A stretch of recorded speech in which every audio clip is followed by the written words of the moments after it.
जिस तरह से आज के समय में मास्टरबेशन को मॉडर्नाइज कर दिया गया है, खुले में इसके बारे में बात की जा रही है, युवाओं को बोला जा रहा है कि मंथ में 1-2 बार कर लेने से कोई भी फर्क नहीं पड़ता है। उन लोगों को मैं एक बार बता दूं, पहले का समय की मैं बात नहीं करूंगा क्योंकि पहले इतने सभी सोर्सेज अवेलेबल नहीं थे, लेकिन आजकल अश्लील जो साहित्य है ना, वो हमारे मोबाइल फोन्स पर और बहुत इजीली सब लोगों के पास पहुंच गया है।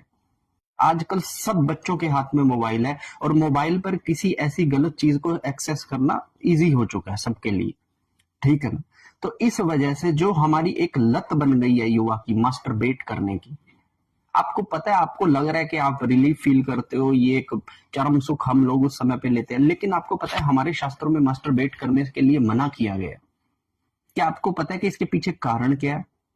मैं आप लोगों को बताता हूं। जब भी हम मास्टरबेट जैसी चीजें करते हैं, उस समय पर काम वासना हमारे सर पर हमेशा चढ़ी होती है, और इन काम वासनाओं से जब हम किसी भी स्त्री के बारे में उसको काम अवस्था में इमेजिन करते हैं, तो हम अपने गुरु को खराब करते हैं, हम अपने शुक्र को खराब करते हैं। जब हम कभी मास्टरबेट के टाइम पर अपना वीर्य स्खलन करते हैं, अपनी पावर को डिस्चार्ज करते हैं, तो उस समय पर हमारा शुक्र दुर्गति की तरफ बढ़ता है।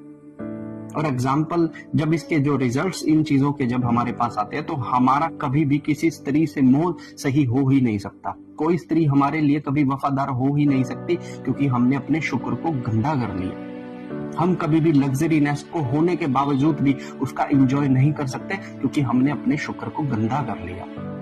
हम जब तक किसी भी स्त्री को गलत भावना से इमेजिन करना नहीं छोड़ेंगे, उसे मोबाइल पर इस गंदी नजर से देखना नहीं छोड़ेंगे, तब तक देवी की कृपा कभी आप तक नहीं पहुंचेगी।